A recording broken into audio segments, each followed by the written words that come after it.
இதுக்கு எங்களுக்கு ஸ்ட்ராங்காக சப்போர்ட் பண்ணது நிறைய சேலஞ்சஸ் இருந்துச்சு. எங்கள் ப்ரொடியூசரை கன்வின்ஸ் பண்ணுறது வந்து இப்போ இருக்கிற டிரெக்டர்ஸுக்கு ரொம்ப டஃப், கிடைக்க மாட்டாங்க. பணம் இருக்கிறவங்க தெரிஞ்ச ஆர்டிஸ்ட்டை வச்சு போடணும், இல்லை யாருன்னா ஒருத்தர் படம் பண்ணிட்டு வந்துருக்கணும். இப்படி இருக்கிற ஒரு சுச்சுவேஷனில் எங்கள் அண்ணன் வந்து அண்ணன் எனக்கு வந்து நான் ரொம்ப சின்ன பையன்லேருந்து தெரியும். ஸோ அவர் ரொம்ப கன்சிஸ்டன்சி பார்த்துட்டே இருந்தார். இவன் எதுவுமே இல்லை, நான் எந்த ஒரு வேலைக்கு போவேன், எனக்கு ஒரு சின்ன ஒரு 1000-2000 பிரச்சனை இருந்துச்சுன்னா ஏதோ ஒரு வேலைக்கு போயிட்டு ஒரு மாதம் சம்பளத்தை வாங்கிட்டு ரெசிக்னேஷன் போட்டு நான் வந்துடுவேன். எனக்கு சினிமா அப்படி தான், எனக்கு அதில் மட்டும்தான் எனக்கு மைண்டு போகும். அந்த கன்சிஸ்டன்சி பார்த்துட்டே இருக்கிறப்போ கொஞ்சம் வருஷம் கழிச்சு அப்புறம் நான் சொன்னேன், நீங்கள் ஒரு சப்போர்ட் பண்ணுங்க அப்படின்னு சொன்ன பிறகு கதை என்ன அப்படின்னு கேட்டேன்னா, நான் இந்த மாதிரி நான் கதை இதெல்லாம் இருக்கணும்னு அண்ணன் வந்து மறுபேச்சு எதுவுமே கேட்கல. நீ பண்ணிவிடு, நீ கான்ஃபிடென்ட்டாக இருக்கியா, டெஃபினட்டாக நான் உனக்கு இது பண்ணுறேன், நீ இது ஒன்றால் முடிக்க முடியுமா அப்படின்னு.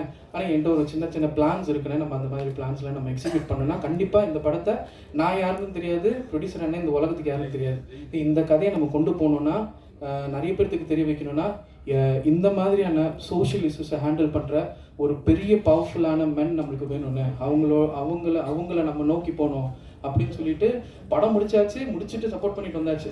அப்புறம் அண்ணன் வந்து எங்களுக்காக நாம் எப்படின்னா வெளியே போயிடணும், போகிறது தாண்டி இந்த கதை, இந்த மெசேஜ் வந்து மக்களுக்கு போய் சேரணும்னு சொல்லிட்டு எங்களை விட்டுட்டு 2 மாசமா சென்சர் வந்துட்ட பிறகு அண்ணனை கான்டாக்ட் பண்ணுறதுக்கு அவ்வளோ முயற்சி, அங்கே நிறைய முயற்சி பண்ணோம். ஃபைனலாக அண்ணன் வந்து நம்ம தலைவரை மீட் பண்ணுறப்ப எங்களை கூட்டி போனப்ப நாங்கள் சொன்னேன், உங்களை வச்சு தான் இது பண்ணணும் அப்படின்னு சொல்லி இந்த ஃபங்க்ஷனுக்கு அவங்க ஆக்சுவலி ஒத்துக்கிட்டாங்க. என்ன கான்செப்ட் அந்த மாதிரி பேர். இதில் நான் சீக்கிரம் முடிச்சுக்கிட்டேன் 1 மினிட்ல. எனக்கு என்னன்னா, இந்த படத்தில் எனக்கு ரொம்ப பெரிய சப்போர்ட் வந்து கவி. நான் எப்படியோ அப்படி தான் அவன். ரெண்டாவது எனக்கு ரொம்ப பெரிய பலம் வந்து அப்துல், எங்கள் படத்தோடைய கேமராமேன். இந்த படத்தில் நடித்தவங்களும் வேலை பார்த்தவங்களுக்கு எல்லாருமே டெபியூ தான். யாருமே இதுக்கு முன்னாடி இன்னொரு படத்தில் அந்த டெக்னீஷியனாக ஒர்க் பண்ணது கிடையாது. அசிஸ்டன்ஸை ஒர்க் பண்ணி உள்ளே வந்தவங்க தான். விஷுவலாக அந்த பையன் அப்துல் வந்து நீங்கள் நான் சீரியஸாக அடுத்தது யாருன்னா பண்ணுறீங்க அப்படின்னா நீங்கள் ஒரு டெஸ்ட் வச்சு பாருங்கள், அந்த பையன் ஜெயிச்சிடும். நீங்கள் என்னென்ன சொல்லுங்கள், கலர் சொல்லுங்கள், என்னென்ன சொல்லுங்கள். நான் அவங்க கூட கொஞ்ச நாள் தான் ஒர்க் பண்ணேன். பார்த்தப்பே நான் அங்கேயே சொன்னேன், என்றைக்கே ஒரு நாள் நம்ம படம் பண்ணுவோம், எனக்கு பண்ணுறப்ப நீ தான் எனக்கு கேமராமேன் அப்படின்னு சொல்லி டிசைட் பண்ணேன். அடுத்த படமும் பிஸியானாலும் சரி அவனுக்காக நான் வெயிட் பண்ணி தான் அடுத்த படம் போவேன். ரொம்ப ஸ்ட்ராங்கான பிலீவர் நான் அப்துல்க்கு, என்னோட கேமராமேனுக்கு. அடுத்தது இந்த படத்தினுடைய நாயகன் நம்ம எம்எல் சுதர்ஷன், மியூசிக் டைரக்டர். அவருக்கும் இந்த படம் புதுசு தான்.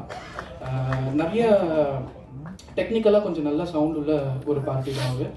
அவரும் வந்து எப்படின்னா, நாங்கள் இந்த கதை அவங்ககிட்ட சொல்கிறப்ப எனக்கு கொஞ்சம் அங்கங்கே சஜஷன்ஸ் கொடுத்து கொஞ்சம் ஹெல்ப் பண்ணிவிட்டு மியூசிக் ரொம்பவே நல்லா பண்ணியிருக்காங்க. நீங்கள் படத்தில் பாருங்கள். அடுத்தது வந்து ஆர்டிஸ்ட், என்னுடைய